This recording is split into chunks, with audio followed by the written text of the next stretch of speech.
ಶುಕ್ರವಾರ ಬೆಳ್ಳಂಬೆಳಗ್ಗೆ ಅಂದರೆ ಕಚೇರಿ ಸಮಯಕ್ಕೆ ಸರಿಯಾಗಿ ತುಮಕೂರಿನ ಲೋಕಾಯುಕ್ತರು ಪಾವಗಡ ಸಬ್ ರಿಜಿಸ್ಟರ್ ಕಚೇರಿಗೆ ದಾಳಿ ಮಾಡಿದ್ದಾರೆ.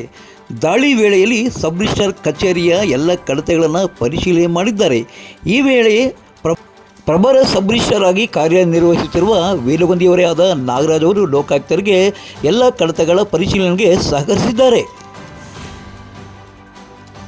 ಶುಕ್ರವಾರ ತುಮಕೂರು ಜಿಲ್ಲೆಯಲ್ಲಿರುವ 11 ಸಬ್ ರಿಜಿಸ್ಟರ್ ಕಚೇರಿಗಳಿಗೆ ಏಕಕಾಲದಲ್ಲಿ ದಾಳಿ ನಡೆಸಿರುವ ವಿಷಯ ಬಹಿರಂಗವಾಗಿದೆ.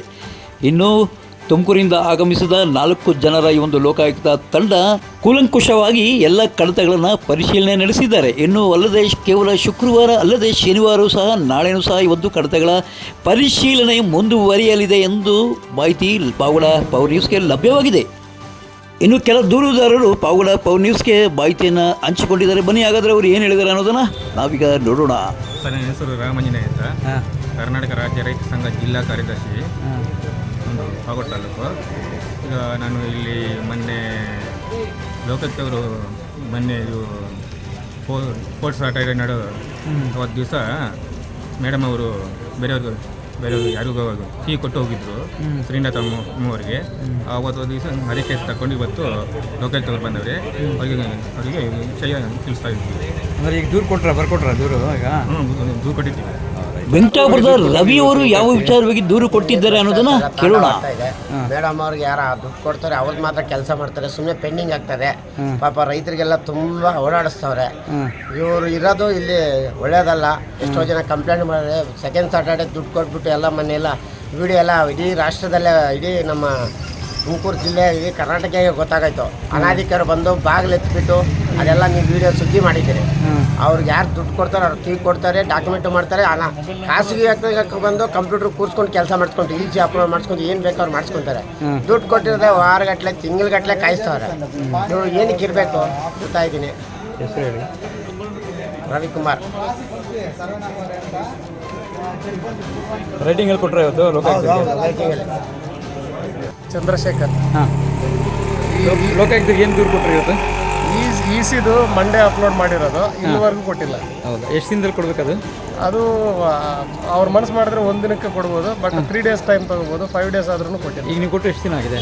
5 days ಆಗಿದೆ. 5 days. Okay, right. ಲೋಕಾಯುಕ್ತರಿಗೆ ದೂರು ಕೊಟ್ರಿ ನೀವು? ಅಣ್ಣ, ನಾನು ಒಬ್ಬ ಪಾರ್ಟಿಯಿಂದ ಸೈಟು ತಗೊಂಡಿದ್ದೀನಿ. ಆ ಸೈಟು ಪರ್ಚೇಸ್ ಅಂತ ನಾನು ಕೆನರಾ ಬ್ಯಾಂಕಲ್ಲಿ ಲೋನ್ ತಗೊಂಡಿದ್ದೀನಿ. ಆ ಲೋನ್ ಕೂಡ ಸ್ಯಾಂಕ್ಷನ್ ಆಗಿದೆ.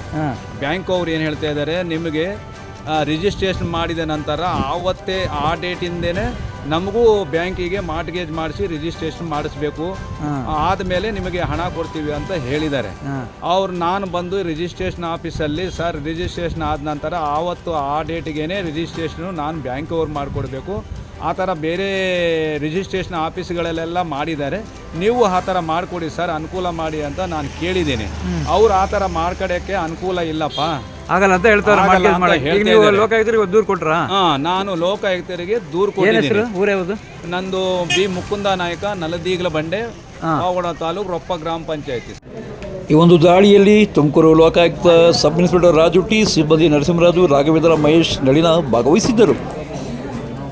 ಪಾವಗಡದ ಸಬ್ ರಿಜಿಸ್ಟ್ರಾರ್ ಆದ ರಾಧಮ್ಮ ಅವರ ವಿರುದ್ಧ ಸಾರ್ವಜನಿಕರು, ಸಂಘ ಸಂಸ್ಥೆಗಳು ಅನೇಕ ದೂರುಗಳನ್ನು ನೀಡಿದ್ದರು. ರೈತ ಸಂಘದವರು ಸಹ ಶಾಸಕರಿಗೆ ಮತ್ತು ಮಾಜಿ ಸಚಿವರಾದ ವೆಂಕಟ ರಮಣಪ್ಪ ಅವರ ಬಳಿ ಸಹ ದೂರು ಸಲ್ಲಿಸಿದರು. ಆದರೆ ಲೋಕಾಯುಕ್ತರು ದಾಳಿ ನಡೆಸಿದ ಸಂದರ್ಭದಲ್ಲಿ ರಾಧಮ್ಮನವರು ರಜೆ ಮೇಲೆ ತೆರಳಿದ್ದಾರಂತೆ. ಈಗ ಬಂದರೆ ಏನು ಪ್ರಯೋಜನ ಎಂದು ಸಾರ್ವಜನಿಕರು ಗುಣಗಾಡುತ್ತಿದ್ದಾರೆ. ಪಾವಗಡ ತಾಲೂಕಿನ ತಾಜಾ ಸುದ್ದಿಗಳಿಗಾಗಿ ನಮ್ಮ ಚಾನಲನ್ನು ಪಾವಗಡ ಪವರ್ ನ್ಯೂಸ್ ಎಂದು ಟೈಪ್ ಮಾಡಿ, ಸಬ್ಸ್ಕ್ರೈಬ್ ಮಾಡಿ, ಜಾಹೀರಾತು ನೀಡಿ, ಪ್ರೋತ್ಸಾಹಿಸಿ, ಬೆಂಬಲಿಸಿ. ನಾನು ನಿಮ್ಮ ಸತ್ಯ ಲೋಕೇಶ್, ಸಂಪಾದಕರು, ಪಾವಗಡ ಪವರ್ ನ್ಯೂಸ್.